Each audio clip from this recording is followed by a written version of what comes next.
Mine began with a toe tremor, the rhythmic twitching of my left big toe. This adventure, this journey, this nightmare. It is so very public, yet not understood. It has brought much joy and a public airing of pain. You are constantly moving, rarely at rest, thus you want to sit still, quiet, in the shadows. You want to hide. You stutter, you slur your speech. What? Are you drunk? You want to hide. You want to run away. It is embarrassing. It is anxiety. It is depression. It's Rizagiline and Mirapex. It's DBS and Duodopa. It's levodopa. It's orthostatic hypotension, dizziness. It's constant movement, shakiness, tremors, dyskinesias. It is so very hard. We call it Parkinson's. Mine began in August of 2010.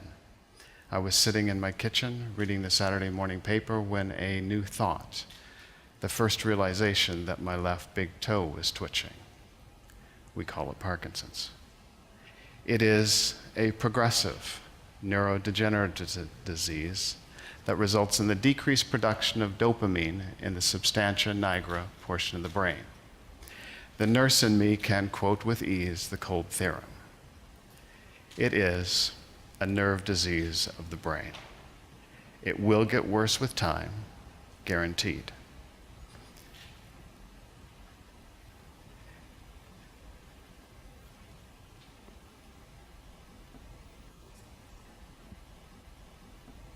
It results in the inability to create a chemical called dopamine. I need that chemical. I need it so that my body will move correctly. How you doing? I'm great. Can't stop moving. Can't lift my left foot. You look really good.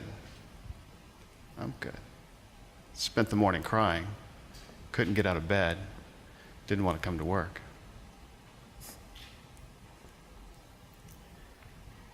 The Amazing Race Canada. A reality television show, season number 1. 10,000 teams vying to be one of 9 selected. Why in the world would they choose me?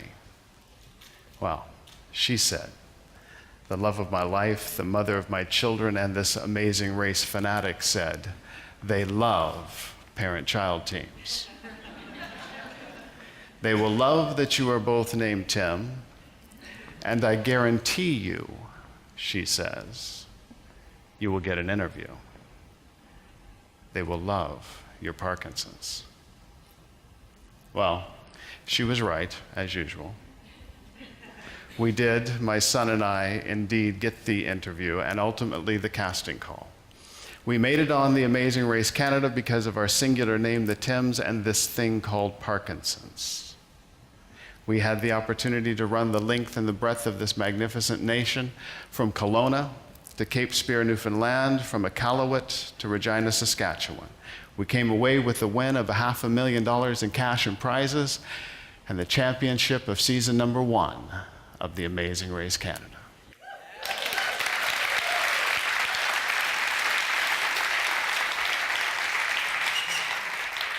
So now tell me, how do you bring these two worlds together? This oil and water, a nightmarish diagnosis that has gotten you onto Canada's most successful reality show. How do you relate to a new best friend whom you hate? This new friend called Parkinson's that has brought so much good into your world and yet holds every probability of wrecking your life. Well, you start by introducing your friend Parkinson's to your friend Perseverance. Two friends whom you hold close while hating the one and holding little love for the other. Yet you will hold to both because in one instance you have no choice, and in the other, survival will only be had if you do. Perseverance. To carry on in a course of action, even in the face of difficulty, with little or no evidence of success. To persevere. The race has taught me what it means to persevere. For you see, throughout the course of the race, the Tims were chronically lost. Yet we somehow survived through leg 8. Leg 9 began with a foot race from a ferry to 3 waiting vehicles. Each vehicle would carry 1 team, save the last, which would carry 2. Each vehicle would depart 15 minutes apart, giving the lead vehicle a 30-minute head start over the last. We wanted vehicle number 1. It was ours. We knew we could beat the other teams in a foot race, no problem. Thus, ladies and gentlemen, that day in Newfoundland, 4 teams came barreling off a ferry and reached the terminal entrance doors all at the same time. Pushing and shoving, we fight to get through. Once inside the terminal buildings under construction. On the right, a single man door. Another fight to get through ensues. A quick glance to the left, and another set of doors. Now, I had seen the vehicles. They are directly out that door and to the right. I do the math. Through the doors, hard right, across the parking lot. It's slightly further, but I'm much faster. I can do it. My head swivels right to left. As my gaze sweeps right to left, and my body tilts into full swing for the doors, I notice a look on the terminal guard's face.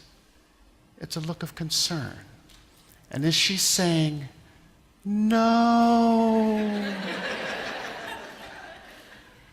I bolt for the door, through 2 sets of glass, hard right, lean full into a sprint for the vehicles. There they are. No.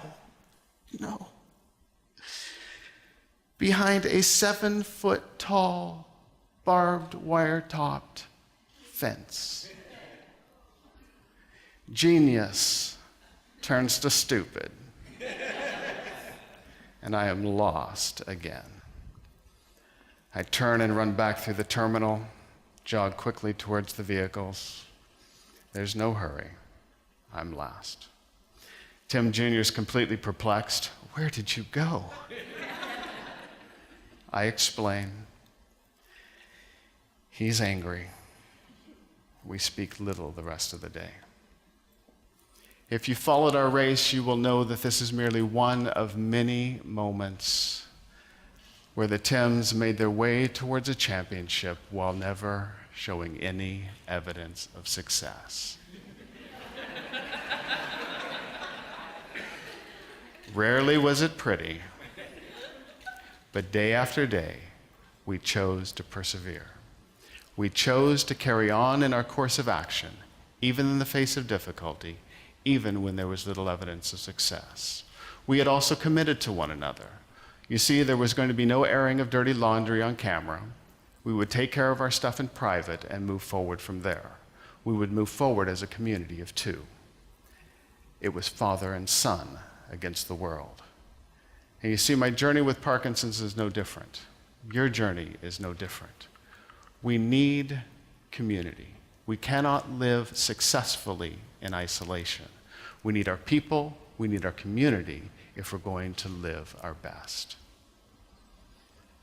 Men are generally diagnosed with Parkinson's at a rate of 2 to 1 versus women. It is typically an older gentleman's disease. Typically, people with Parkinson's are retired. It is your grandfather's disease. They are retired, they have seen their children grow, and they have achieved their freedom 55. You, on the other hand, are left wondering if you're going to be able to pay the mortgage. Parkinson's is most often, can be, quite embarrassing. We are from time to time confused for being drunk. We stutter, we slur our speech, we even drool. We stumble, have difficulty moving our limbs in a coordinated fashion. We are slow, and we fall. Parkinson's is generally understood in terms of the shaking, the tremor that you see. Rarely is it understood that even in young onset, there can be significant cognitive and emotional difficulties. It can be difficult to remember things, like long speeches. There can be obsessive compulsive behaviors. There is depression. Add to this the cumulative effect that it has on spouses, children, careers, and is it any wonder that we want to hide? Yet we shouldn't. We can't. We need community, and then we need together to remember. Almost 2 years has slipped by since the race, and I from time to time look back and ask myself, how in the world did we do it?